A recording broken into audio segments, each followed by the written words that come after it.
What would you buy if you had $100 million? Palazzo in Venice, maybe, or perhaps a fleet of private jets or a personal submarine? Or would you plough it all into a single painting? Some of the richest people in the world have done just that. I think you'll bid at $95 million. What makes the super rich splash out so much money on art? Is it love, rivalry, or just big business? I want to find out more about this infamously secretive art world and the multi-millionaires who populate it. You've got your grubby hands on my beautiful wall. I do apologise. I'm searching for the most expensive paintings in the world to uncover the stories behind their record-breaking prices. Fair warning. Going.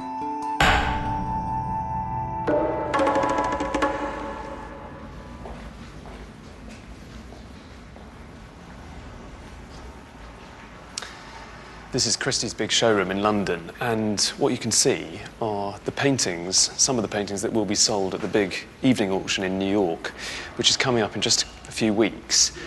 And this is one of the highlights. It's a Picasso. It's a series that he did in the 50s, known as The Women of Algiers, and it's got an upper estimate of $30 million. This is another of the star lots. This is a Monet from a series he did, I think, in the 1890s, 1891. These are poplar trees. This could sell for as much as $30 million. And this is a Rothko that's been practically unknown to art historians, belonged in a private collection. Let's have a look at the estimate. This could sell for $22 million, apparently. $22 million? $30 million? That sounds like an awful lot of money for a painting. Well, it's not. It's a bargain compared to the eye-watering amounts paid for the top 10 paintings sold at auction. When you think about it, art is a little bit like magic, because just with the wave of a brush, something that has no practical purpose whatsoever, just a worthless scrap of canvas covered with inexpensive pigment, can become this priceless object that's desired by many of the wealthiest and most powerful people anywhere on the planet. Abracadabra. But how exactly is it done? Just what is the link between art and money? My story starts here in New York, where the American abstract painter Mark Rothko dominated the art world in the 50s and 60s. And it's perhaps a surprise to those who find abstract art hard to take that one of his paintings is number 10 on my list. To find out why, I've come to a billionaire's skyscraper. This is Rothko's White Center, and it would cost you more than $72 million. $72,840,000 to be precise. And that put it at number 10 in our list of the most expensive paintings in the world. Going up. Started bidding at $33, $34, $35 million, and then $36 million is bid. The painting was sold at the auctioneer's Sotheby's in New York in 2007. $63 million, fair warning, selling it there $64 million, just in time. And when you factor in the hefty buyer's premium on top of the hammer price stated by the auctioneer, Thank you. this made it a record-breaking amount, more than 3 times the previous price paid for a Rothko. So what does this tell us? That White Center is officially the 10th best painting ever made? Not exactly. The important thing to remember is that value isn't only linked to quality. Something that can send the price of a painting rocketing is what's known in the art world as provenance, who has owned the painting in the past. And in the case of Rothko's White Center, it was owned by one of the wealthiest and most powerful dynasties in America, the Rockefellers, who amassed their fortune from oil and banking and reshaped the New York skyline with the Rockefeller Center. On the 56th floor, David Rockefeller built an impressive art collection that included works by Picasso, Gauguin, and Mark Rothko. In 1960, he paid less than $10,000 for White Center. Half a century later, it was worth more than $72 million. Today, the painting is even known informally as the Rockefeller Rothko, which says it all. The name of its former owner is as important as that of the artist. To find out whether White Center deserves its number 10 slot, I'm on my way to New York's famous Pace Gallery to meet one of the world's leading art dealers, Arnie Glimcher. Arnie was friends with Rothko and has been buying and selling his work for 50 years. Is this a really great Rothko? It is a wonderful painting. It is a wonderful painting. What Rothko is really interested in is the idea of an almost formlessness, use of color to transmit pure human emotion. I mean, you just have to strip away all of the prejudices that you have looking at a painting by Rothko and let it flow over you like great music flows over you. You know, there are very few artists in the history of art that create something that we have never seen before. And Rothko is one of those artists. But all kinds of things converge for a painting to bring that sum of money. And Such as what? such as its provenance. It was the Rockefeller name, which, you know, amazed me. Why do you say it amazed you? Because the whole thing of art and money is ridiculous. The value of a painting at auction is not necessarily the value of a painting. It's the value of two people bidding against each other because they really want the painting. And the people who bid the most for White Center are rumoured to be oil billionaires, just like the Rockefellers, the Qatari royal family, who will be hosting the Football World Cup in 2022. Sadly, though, White Center hasn't been seen since the auction. I can't even show you a good reproduction. But my next painting couldn't be any more different. Here, the buyer specifically wanted to show a lost masterpiece to the world. At number 9 in our list is Peter Paul Rubens' Massacre of the Innocents, which sold at auction in 2002 for $76,529,058.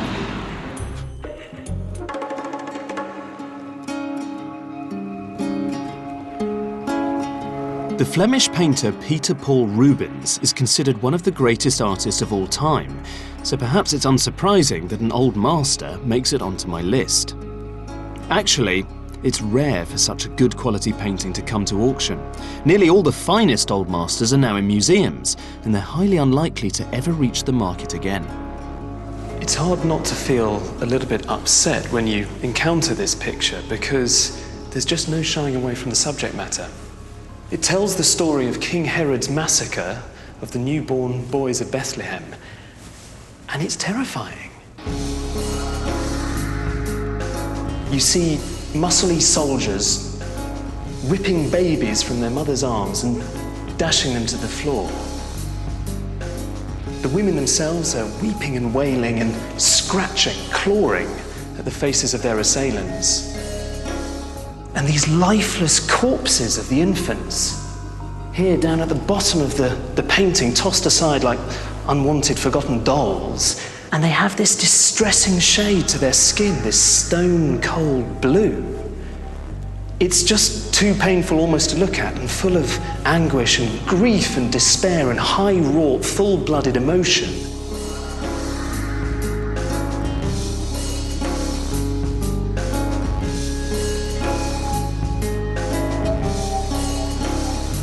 To be able to do that, to transform something so horrendous and so complex into a coherent piece of beauty is just astounding. And I wondered before coming here whether it's worth paying $76.5 million for any picture at all. But you come here and you see this painting, and it is a total knockout.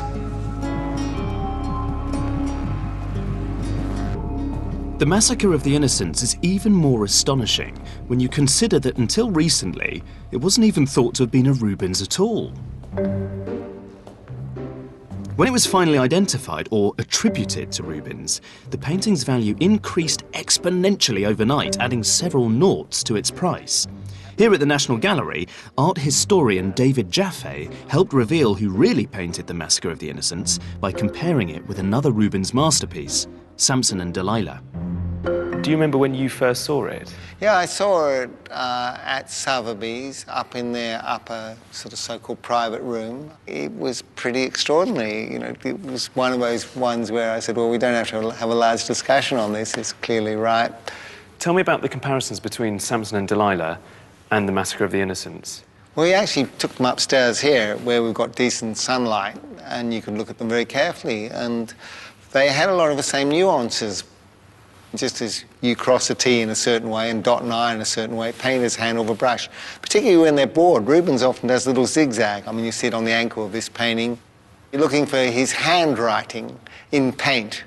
And if the handwriting works, it's by that artist. But once the Massacre of the Innocents was attributed to Rubens, what does that do to the value of the painting? Well, I think everyone wants to buy, you know, the real thing.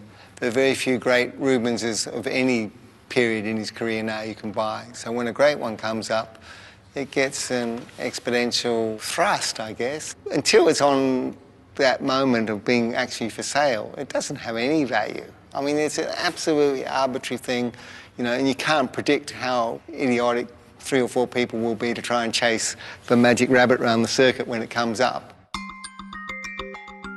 Only billionaires can chase that rabbit. Ken Thompson was Canada's richest man.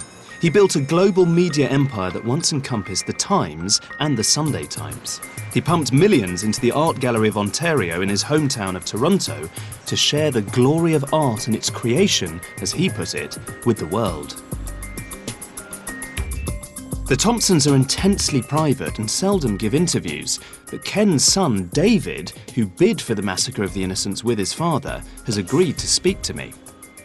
My father began collecting in the 50s. He'd mutter, and sometimes he'd hit me in the arm and say, "Oh, look at this. Can you imagine someone being able to carve this way? I mean, look at David. Oh, look at the spine."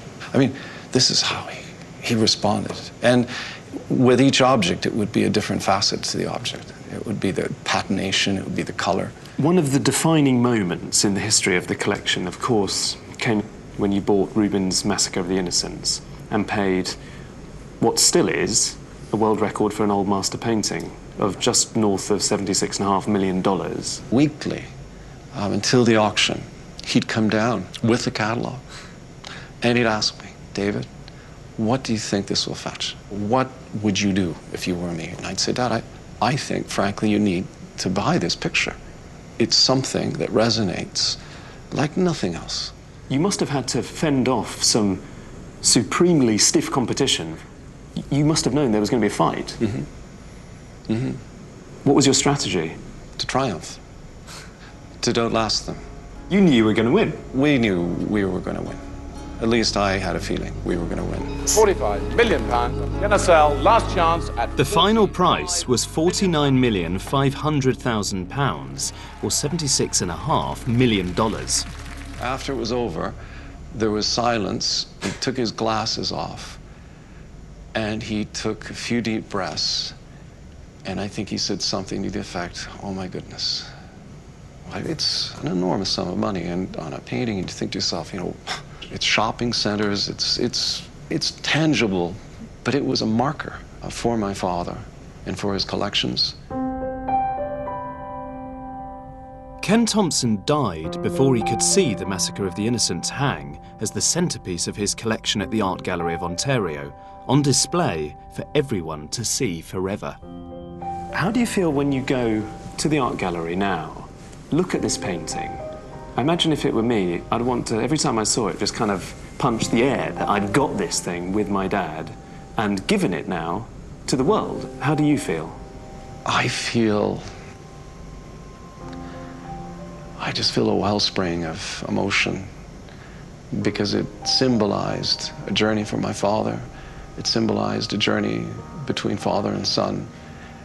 And it resonated for us as it resonates for so many others. It's a very remarkable touchstone. So what have I learnt from painting number 9?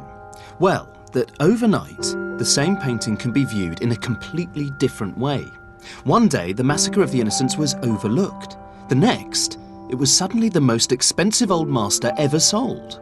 The canvas was exactly the same, but the way it was perceived was magically transformed by its attribution to a superstar artist. To get more of an insight into the mentality of the art collector, I've come to a luxury penthouse apartment overlooking the Thames, owned by one of the world's best-selling novelists. What shall I call you? Jeffrey? Jeffrey? That's very kind, thanks. This is a Sisley. Sisley. I love that picture. Is that a pastel? It's a pastel, which is very rare. He painted just over 100 pastels in his lifetime. And it's one of those rare paintings where I wanted it within seconds of seeing it. Sometimes I debate, think, go back, look a second time. That one I knew immediately. You've got your grubby hands on my beautiful wall. I do apologise. Geoffrey Archer is currently 583rd in Britain's rich list. He's had a colourful career. A politician and confidant of Margaret Thatcher, he was made a lord by John Major, but he's also served a prison sentence for perjury. But it's his novels that have allowed him to pursue his passion for collecting art. Not old masters, but 19th century impressionists. Now here you will see one of my philosophies on collecting. Because I can't afford the major impressionists, I buy the next rank down, and they're often just as good, but not as well known. This is a Camois. Well, now, this looks like Matisse. Well, or Gauguin. If that was a Gauguin and this was a Van Gogh, you're talking not 10 times the price, you're talking 100 times the price. I suppose, let's get rid of your coat. Oh, thanks. I suppose the big thing about the main room is... the view. Exactly. Which do you prefer, your paintings or the view? Oh, no, it's amazing because when people come here, they immediately say the view. It is hard not just to stand here like this, yes, which is a shame for the collection. Frankly, what most people do. They walk in, they see the view, they forget the pictures completely. I can't help noticing, you talked about having second-rank artists in the corridor in terms of the Impressionists, but here is Andy Warhol. Well, is he first-rate? I don't think so. Do you not? I think he's very expensive now, but I don't think he's a great artist. No, I don't. I do like this. It's not dissimilar, the hairstyle between Marilyn and Margaret Thatcher beneath. Yes, they were both powerful women. So how much do you think this would be worth now? I have no idea. Don't be so vulgar. You called me the vulgarian. Vulgar question. Does the money for buying art come from... This is a golden book. This is the equivalent of going platinum, Cain and Abel. Yes, that's the breakthrough, if that's what you're getting at in your continued vulgarian way. Yes, it was Cain and Abel that made it possible for me to have the collection I have. My favourite picture, in a way, is this one, the Albert Goodwin, often compared as an artist to Turner. And what you see there, of course, is he must have painted it from just over there. And it's the amazing golds and the amazing colours. At night, when the sun is coming over it, it looks magnificent. When did you buy it? Oh, 30 years ago. So you've been collecting for several decades? I've been collecting for 50 years. Let's face it, if you get into this mad world, it's like drugs. You have to have another one, you have to have another fix. I mean, it's just awful. And wherever you see something you can just about afford, you just about afford it. Trade collectors are all stupid and mad.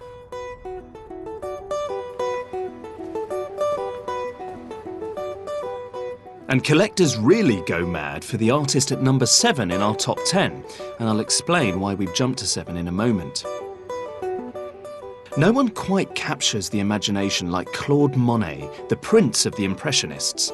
He spent the second half of his life depicting his gardens at Giverny, especially the water lilies, which he painted obsessively. Most of them are in museums, so when a good one comes on the market, it creates a frenzy. In the room against the telephones at 28 million now, ahead of you, 28 million pounds, 28,500,000. 31,500,000. At number 7 in my top 10, it's Monet's Water Lily Pond, going for $80,379,591. And I'm with Tanya Poss, who bid for the painting and won. Well, Tanya, tell me about the night that you bid $80 million for this painting. Well, where to start? I knew that this painting was going to outshine its estimate, and there was a lot of competition in the room. I knew that it was a very important piece for Monet because of his water lily series that he painted consecutively for 26 years. Although that's the question I wanted to ask, because there's so many of these paintings. What's special about this one that means it's worth so much? First of all, of his late water lilies, few are signed, and this is a completed late version. signed by the artist. We should make clear that you weren't buying this for yourself, you were buying this for somebody else. Yes. Who are you buying it for? I will never say. God, it's tantalising stuff. Confidentiality is part of my job. What is it that motivates some of these collectors to spend this amount on works of art? Well, I think the people I work with are surrounded by quality in their lives, so why would it stop in their art collecting? They wish to have the very best, and they want to be surrounded by the very best, whether it's their home, their car, their planes. I mean, it's just the way they live their lives. Take a good look at the painting. It's appeared only once in public in the last 80 years, and since the auction, hasn't been seen again.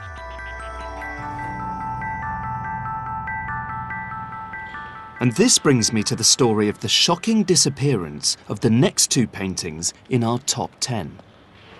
The most popular postcard sold by the National Gallery is this one. It's a reproduction of a still life of a vase of sunflowers painted by Vincent van Gogh in 1888. You can see that, in reality, it's much more luminous and radiant. This is one of the most famous paintings in the world, and if it ever came onto the market, it would sell for an insane amount of money. But it won't. But when the highest achievements by some of our greatest artists do appear at auction, then the art market can be influenced by much more than simply love of the painting. That's exactly what happened in the heady days just before the stock market crash of 1990, when two paintings sold within days of each other, Vincent van Gogh's portrait of Dr. Gachet at Christie's and Au Moulin de la Galette by Pierre-Auguste Renoir at Sotheby's. Number 8 and number 6 in my top 10, purchased in a mad 2-day spending spree by the same collector. In the late 80s, buying art had become a muscular, masculine pursuit. Buying the best was like big game hunting, only to be attempted by the bravest with the deepest pockets. It was a rampaging bull market, and prices were being forced up by the new kids on the art block. The Japanese. Hold on, everyone else. $71 million, congratulations. The man with the biggest wallet in the room was a paper tycoon, Ryohei Saito. Intensely eccentric and secretive, no one knew whether he'd bought both paintings for love or solely as an investment, because he spirited them away, out of sight even from his own family. The man who sold Portrait of Dr. Gachet is legendary auctioneer Christopher Burge. 17 million. He sold more of the paintings in this film than anyone else. 60,500,000. I want to discover more about the role and power of auctioneers and how they steer prices skywards in all the excitement of the auction room. Fair warning and selling. This is the Woods room, which is the second of our sale rooms here, the smaller of the two, where we conduct most of our auctions. I would say 90% of all our auctions take place in here. And this, of course, is the room in which we are about to give you an auction lesson. This is where I'm going to learn the trade. This is where you're going to learn the trade. A large staff will be assembling fairly soon to act as bidders, telephone bidders, sales clerks, and the rest of it, just as if it were an auction. I thought it was just going to be you and me. No, no, no, no, no.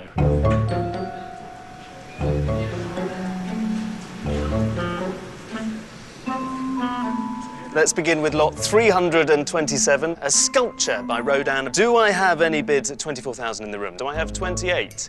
Thank you, madam. $28,000. No, $30,000. Thank you even more. I tend for months before these big sales to have anxiety dreams about the auctions. Do you still get nervous? Oh, God, terrified.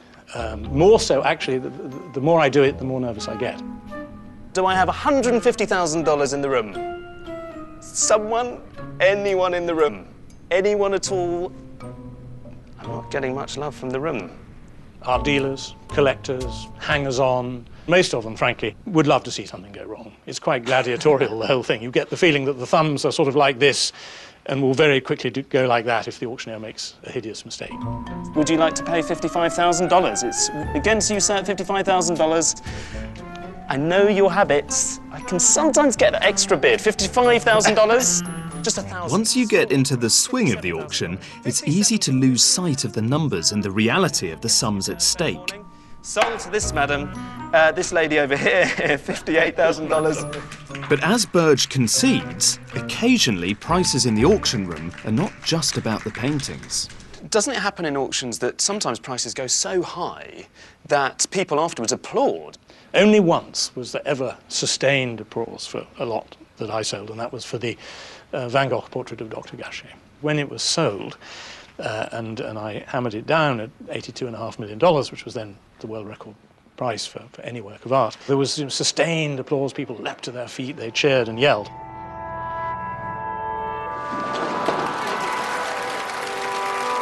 And this applause went on for several minutes, which is completely unheard of in an auction. The reason everybody applauded, I believe, is because we had a very serious financial situation developing in 1990. All sorts of things were collapsing, and the Japanese buyers, who'd been the mainstay of the market, were beginning to get nervous and were pulling out, and everybody was convinced that the market was going to tumble.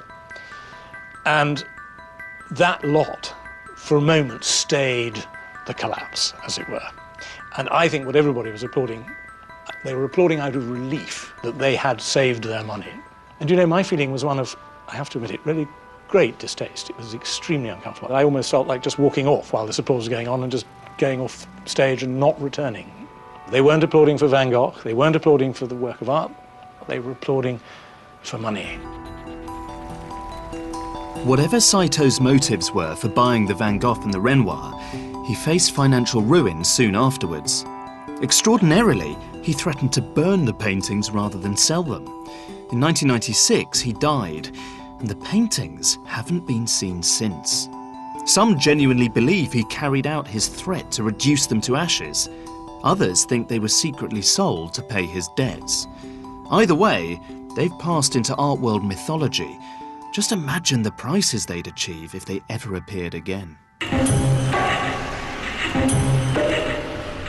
Number 5 in our top 10 is by a painter known for his brutal, difficult work, and it brings me to London's Chelsea, where millionaires live behind metal gates and brick walls. So many millionaires, in fact, that it's easy to get the wrong house. Yeah, there they are, Francis Bacon, that's right. These are not genuine, sadly. Mr. Jagger, are they? Mr. Abramovich owns them. Well, would you believe it? We've got the wrong house. I'm going to have to take them. Can you show me? Yeah. Well, that's where the garden is, there. This one. So I should be putting these copies along here. Yeah.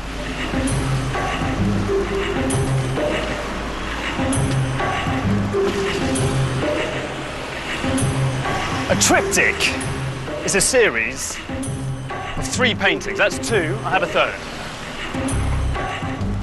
This one is by a famous British artist called Francis Bacon that sold at auction in 2008 for $86,281,000, which puts it at number 5 in our list of the most expensive paintings in the world.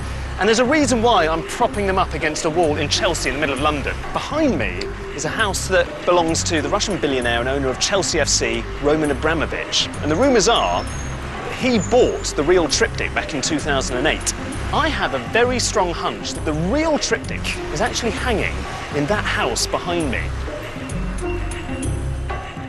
At number 5, Francis Bacon's triptych, which sold at Sotheby's in New York in 2008. Bacon's paintings are rising fast. Another work went for 3 times its estimate earlier this year, but they're not easy to look at. Bacon was a hard drinker and heavy gambler who painted a series of grisly triptychs, and this is one of the goriest and best. Just look at those horrific winged creatures pecking at a mangled carcass. You'd have to be made of stern stuff to enjoy staring at this above your mantelpiece. Maybe Roman Abramovich bought the triptych to impress his girlfriend, Dasha Zhukova, who recently opened an art gallery in Moscow. His purchases have not gone unnoticed. He also paid a record-breaking price for another artist, Lucian Freud, who's now officially Britain's most expensive living artist, thanks to Abramovich. Roman Abramovich is notoriously shy and declined my request to have a look at his mantelpiece and stare at his bacon. I have tracked down the daughter of another oligarch, though. Maria Bybakova herself a collector, to find out why Abramovich and the oligarchs are descending on the art market. During communism, we actually couldn't go out and buy a painting. We couldn't aggregate funds. We didn't have bank accounts. So all of a sudden in the 90s, we have capitalism coming in. We are able to own private property. And after the affluent Russians, buy their first homes, let's say, in their first cars, then they move on to, let's say, the luxury sector and art collecting. Obviously, the most famous oligarch within Britain is Roman Abramovich. Is he exceptional in terms of what he buys? We are only aware publicly of 2 works of art that Roman Abramovich has purchased. Which are? Which are the Lucian Freud and Francis Bacon triptych. But at the same time, he's a very substantial collector. And it's not necessarily true that everything that he's buying is at that price tag. Those were exceptional prices, weren't they? Those were exceptional prices. I guess the big question is, did he overpay? Because it's such a large sum. I think the question is, why does it matter? I'd love to get a sense from you of why some of this new breed, if you like, of very wealthy Russians are buying art. Is it because they love it? Is it because they like to show off? Is it because art is a status symbol? If you really think about it, most Russian art collectors are actually very private. You actually don't really know who they are. You don't really know what they own. So, do you know who they are and what they own? Well, a lot of them are my friends. So, yes, but they're extremely private. So therefore, the whole idea of buying art as a status symbol falls apart right there, because presumably if you're buying art for status, you would want people to know that you bought this or that. OK, oligarchs may not do it for global recognition, but it could be for approval among their peers. And Maria Bybakova would seem to be proof of that. So far, the collectors of my top 10 paintings have bought art for love, for prestige, for investment, and as the ultimate luxury item. But the painting at number 4 has meaning for its buyer that goes beyond its monetary or even artistic value. Adele Bloch-Bauer II, painted by the Viennese artist Gustav Klimt in 1912, came onto the market in spectacular fashion in 2006. The Bloch-Bauers were wealthy Austrian Jews who, along with so many others, had their possessions stolen by the Nazis. Portrait of Adele Bloch-Bauer II. $25 million starts it at $25 million now. $28 million, $29 After years of legal wrangling, the painting was restored to its rightful owner, a descendant of the family living in California, who then decided to sell it. This is known as restitution art. Guy, your bidder at $78 million. With the buyer's premium, this made Adele Bloch-Bauer II the 4th most expensive painting in the world. Ronald S. Lauder, who's himself Jewish and inherited the Estee Lauder cosmetics empire, is rumoured to have bought the painting, but he's being coy about its whereabouts. However, he has allowed me into his gallery on New York's exclusive Fifth Avenue to see another of his paintings, which is on public view, and I've heard that this one cost him even more money. Here, the Noy Gallery in New York, there's another similar work. It's by the same artist, Klimt. He painted it 5 years earlier, and it's a portrait of the same model, a woman called Adele Bloch-Bauer, who was the wife of a very wealthy sugar merchant in Vienna. The painting today is one of the most famous pictures in the world, and it's somewhere up here.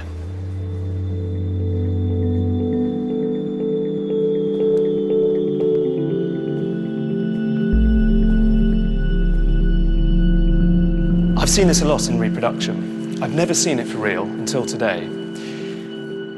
And you can't help but be amazed by this gilded, bejeweled surface. This is a very lush, sensuous work. It's so civilized. And of course, it isn't just lush and refined. It is partly made of precious metals. It's got silver and gold there going on in the canvas as well as paint, so that the whole image screams money. I think that's the thing that I find quite difficult about this painting in particular.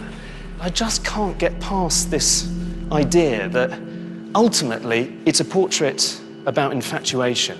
Not just infatuation with a beautiful woman, infatuation with high society. The owner of this painting, the heir to a cosmetics fortune, paid the notorious price, reportedly, of $135 million for this painting alone in a private transaction, which, however you spin it, is a staggering sum. He calls it our Mona Lisa, I think referring to the gallery. He could be referring more widely to the fact that here it is, presented as a triumph of sorts over the atrocities that were perpetrated by the Nazis. As beautiful as it is, I think part of the reason he paid so much is because the history of this painting is bound up with a much bigger story, the history of the Jewish people during the 20th century. It's not in the top 10 only because the amount Lauder paid cannot be verified. Much of the art sold never makes it to public auction. The money changing hands remains secret. But if $135 million is correct, does this make Klimt one of the greatest artists in the world, on a par with Rubens, Monet and Van Gogh? Well, I don't think so, but perhaps for Ronald Lauder, his purchases represent a form of cultural justice, and for him, justice comes at any price.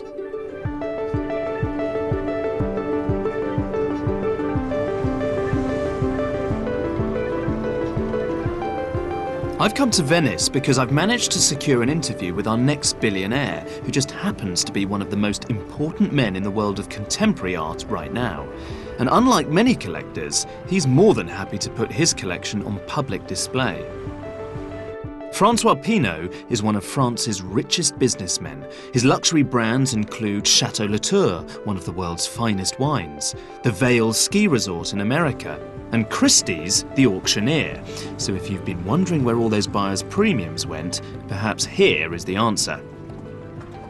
I'm heading towards the Punta della Dogana, which is one of two museums that Pinault has here in Venice. And I really want to find out what motivates Pinault to collect art at all. Does he do it for love, or is it just another business opportunity?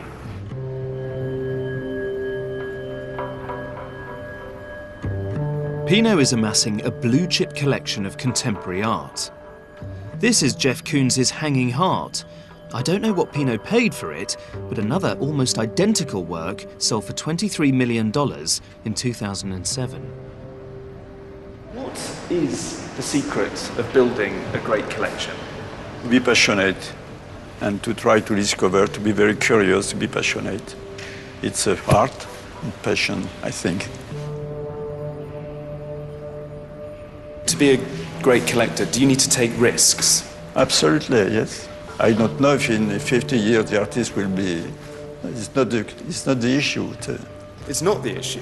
You buy, you take your own risk after that. It's for history to tell? Yeah, absolutely. The piece in here, the Maurizio Catalan horse, It's a good piece, like a joke, but it's not only a joke, it's a message. It goes in the wall. There's a risk to go to, for you and for me to go on the wall, no? To go through a brick wall? Yeah, absolutely. Yeah, for sure. Very different. And what do you think about, I mean, the bad side of the market is that prices are so expensive now. You know, you spend, I don't know, $70 million Probably for sad, Rubens. but what can we do? It's very sad, yes, very sad. Why do you think it's sad? Because very often it's about people who don't like art really. They buy that sometimes to like a status, like a social appearance. And, to show off, you mean? Probably sometimes. It's a pity, but what can we do? The risk of Francois Pinault frittering away his millions on art that might simply be forgotten is great. But the potential reward of being remembered as an eagle-eyed patron of the Monets and Rothkos of tomorrow is even greater. Of course, Pinault can afford to take such a risk. Well, 32 is next. Women of Algiers, Les Femmes d'Alger. But if you want a surefire, armour-plated investment that will impress the hell out of your friends, hang splendidly on your wall, either in your luxury penthouse or on your private yacht, then you need to get yourself or your advisor down to an auction and buy a Picasso. 18,700,000. 18,700,000. In still bidder. This one went for a paltry $19 million plus the buyer's premium, but the third most expensive painting in the world sold for nearly 5 times that. At number 3, Dora Maar au Chat. 55 with Jamie, 56 with Charlie now, 56. Sold at Sotheby's in 2006 to a mystery man in the audience who no one had ever seen before and who apparently spoke with a Russian accent. I wondered whether he was a friend of Maria Bybakova's as well. I was in the room when the painting was sold. Right after the auction ended, there was a lot of speculation about who is the buyer behind the scenes. And I think it took the art world maybe about a year to really figure that out. So who is the buyer behind the scenes? So it's a Georgian collector who prefers to remain discreet. But everyone in the art world knows who he is. I don't know about everyone, but some people in the art world know who he is. So why don't you just tell us? If everyone knows... I'm not at liberty to. Why? What will happen? He'll kill you. No, of course not. I just honor and respect people's desire for privacy and discretion. The only Georgian oligarch who seems to fit the bill is this man, Boris Ivanishvili, named in the Russian edition of Forbes magazine as the likely owner of the painting. He made his money from oil and mining and lives in Moscow, presumably with Dora Maar and her cat. But this is more than I know about the owner of the next painting on my list. It's another Picasso, and it was sold in 2004, but no one can tell me where it is or who the buyer might even be. Once again, when art becomes a luxury commodity in the hands of the rich, sometimes it disappears from sight. Now, this is a reproduction of the real thing. And Picasso painted Boy with a Pipe when he was 24, and he'd recently moved to Paris and had next to nothing. When Picasso put the finishing touches to Boy with a Pipe, he could never in a million years have conceived that one day his painting would be worth so much.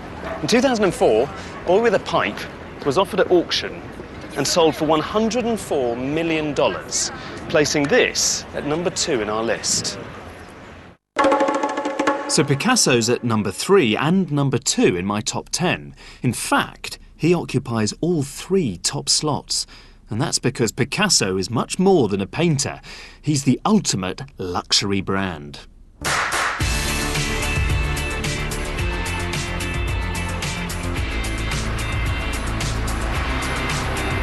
And nowhere is this more evident than in Las Vegas. Sin City is the last place you'd come looking for fine art, you might think. But actually, a lot of the people who built Vegas covet works of art by Pablo Picasso. And if you think about it, it's a match made in heaven, because Vegas is the most extravagant monument to money imaginable. And Picasso, well, he's famous for being the most expensive artist in the world.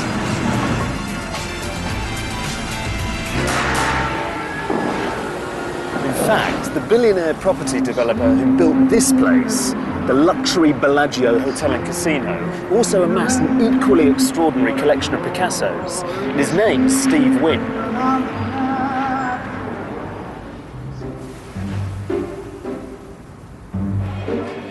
Walk through the heart of the casino, and in among the slot machines and gaming tables you'll find an art gallery and a Picasso fine dining experience. Most of the Bellagio's Picassos are here in the restaurant, which Steve Wynn designed, along with Picasso's own son, Claude, who did the carpet. There genuinely are Picassos everywhere. There's a huge one over there. There's one here from 1917. This is from 1971. And every detail is linked, of course, to Picasso, even the plates, which are closely modelled on his own designs for his ceramics. Bon appétit. Thank you.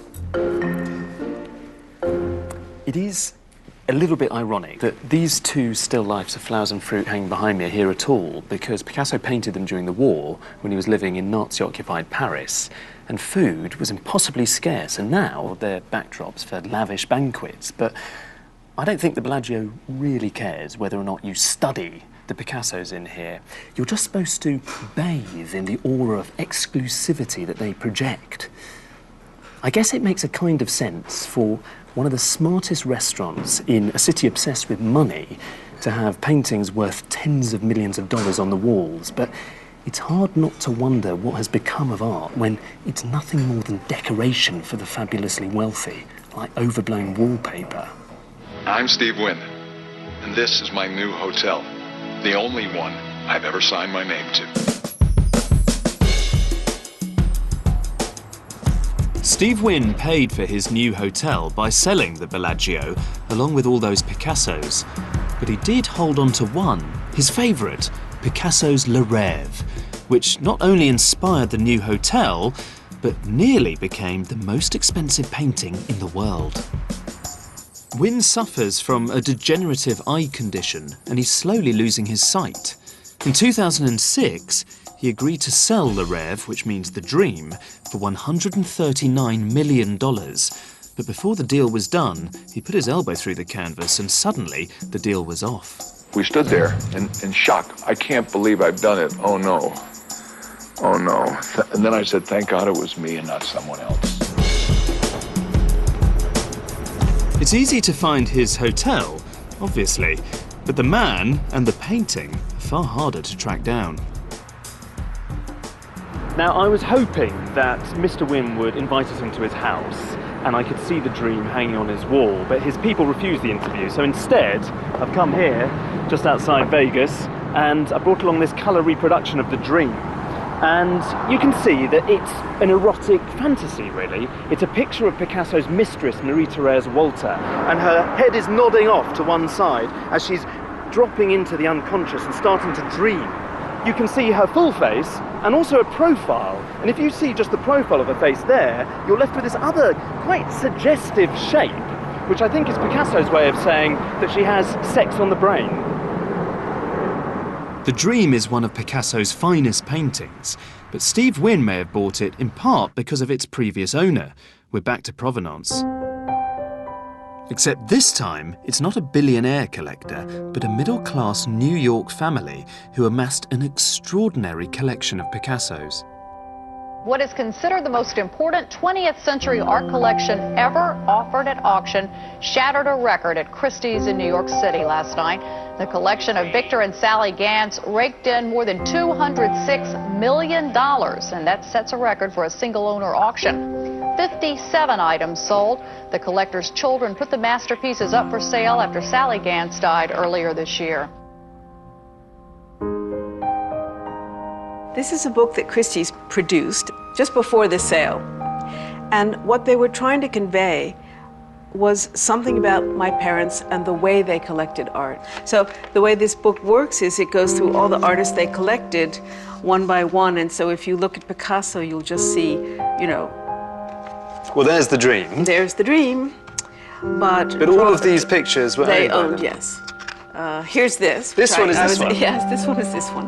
This is one of the... This is Winter Landscape, 1950. Yeah, 1950. There they they were are. Parents when they were getting married. They were married in 1941. And in 1942, which was 2 years before I was born, they bought the Dream. That was a very, very, very bold, brave, and big purchase for them. Do you know how much it cost them? It cost $7,000. And to put that in context, was that... To put it in context, the rent on the apartment that they had was $300 a month. So it cost more than 2 years' rent. Right, that's an More or less. investment. It sounds like, the way you're talking, that the Dream was one of the early purchases then. It was the first thing they bought. That was the first work of art they bought, was The Dream by Picasso. He saw the painting. He fell in love. He fell totally in love with it, the way you fall in love with a person. Couldn't get it out of his mind and figured they had to scrape together the money and give up other things in order to buy it. What did your mum and dad do? How did they afford to be able to buy the art that they bought? My father was in the costume jewelry business, which he had inherited, and my mother didn't work, as women didn't work in those days. And they didn't have very much money. They didn't really have savings. They had a rent-controlled apartment. And my father fell in love with Picasso. It sounds like they weren't buying for investment at all. Oh, not at all. How would you describe the motivations, if you like, that drove them to buy these works?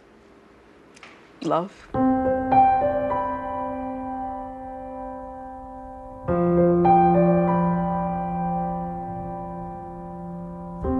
How did you feel when it came to the sales? Very sad. First of all, right after my mother died, she died second, we were inundated with people you can imagine. I mean, teams of people from Sotheby's and Christie's, and literally people from England and from Japan, and people from all over sort of descending on the house. And that was a fairly uncomfortable situation. That's shameless, though. Well, that's what they do. That's their job. Does this happen all the time? Is this Oh, how of it works? course, of course. Believe me, they have, now it's all computerized, but they have on their computer, you know, the 50 most important collectors in the world, and where their works of art are, and where they live, and how old they are, and when they're about to die, and who's going to inherit what. They know all this. It's a death watch. They, as my mother used to say, the vultures are circling. Oh, the sale room is such a morbid place. It's about death and divorce. I mean, was it a necessity in the sense that there were a number of kind of things like presumably taxes, death duties and so on? There was a number of one big fat thing called tax. In America at that time, the taxes were about 55%, so. So that means if you'd retained a painting like The Dream, you would have had to pay 55 or 60% to the taxman of its value, as perceived by the auction house at the time, is that right? How did you feel when you subsequently learned that The Dream ended up in the possession of Steve Wynn, who, by all accounts, is a very different man to the man that your father was? Steve Wynn, I've met him, he's a very nice man. I'm sorry that he put his elbow through the painting. That was unfortunate. But I do remember it was in an exhibition in New York a couple of years ago. And the director of the gallery said, the repair is so skillful that no one has been able to see where it is. And I went into the gallery and I went into the room, and it was way down at the other end. And as I started to walk down the room, I was alone. Nobody else was in there. I could see immediately where it was. Where was it, out of interest? Because I've heard various things. It's, well, you can't see it. Here's a picture of my son standing in front of it, but it's down sort of behind, right around there. The left forearm, her left forearm. Yeah, it's right about there, actually. I don't know how big the hole is, but the scar that you can see is about that big. I mean, in a sense, here's a painting that had survived intact and been looked after and loved in your family for many decades, and it's in someone else's possession, and it's suddenly damaged. Well, you know, it fundamentally doesn't change the picture. Change the value of the picture? I mean, I think the picture is more important than the money, so. When you hear sums like that attached to works of art, can you justify that? I mean, how do you feel when you hear those No, I think numbers? it's very sad. I mean, when you think what else you could do with that money in this world now, I think it's ridiculous. When you say, well, how much money is it worth, then it's not about the art anymore. Certainly the prices paid for our top 10 paintings are not just about the art. They reflect provenance and attribution.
I have heard a rumour that the most expensive painting ever sold at auction, Nude Green Leaves and Bust by Picasso, was bought by a Russian. Is that something that you know about? As far as I understand, it was bought by a Georgian. But I can't say anything else.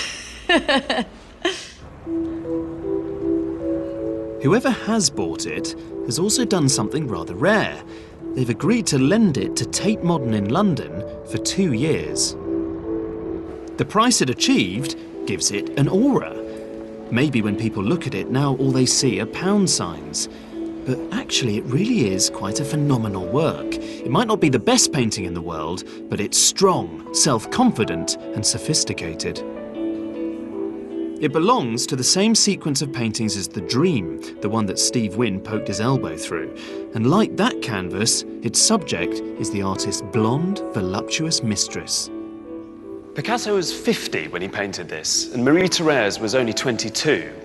And they'd met 5 years earlier when Picasso stopped Marie-Thérèse, who was 17 at the time, in the street outside a department store in Paris and said, "I am Picasso. I'd like to do a portrait of you, and I feel we're going to do great things together."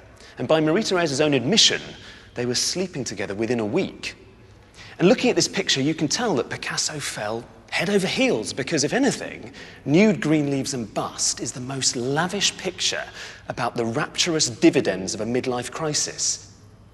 This is about sexual fulfillment. It's about illicit sensual bliss. Marie-Thérèse's flesh here, which is this radiant lilac, such a contrast to the predominantly dark blue background, is so pliant and soft and spherical, just like the fiery orange-red fruit in the bottom left-hand corner, as though she's something to be consumed, like a big puffy pink marshmallow. But there is one detail about this painting that I find ever so slightly sinister. If you look very carefully, in between the plaster bust and the plant, you can just make out a very dark, shadowy profile that's a self-portrait, as though the artist himself is part of that blue curtain, watching over his lover, guarding her, enveloping her. And Picasso supposedly said, for me, there are only two types of women, goddesses and doormats. But I think that here, Marie-Thérèse is both. She's a resplendent fertility goddess, if you like, but at the same time, she's positioned quite submissively beneath both the artist and the viewer, and she's restrained by these two dark straps of shadow that have this slight hint of bondage.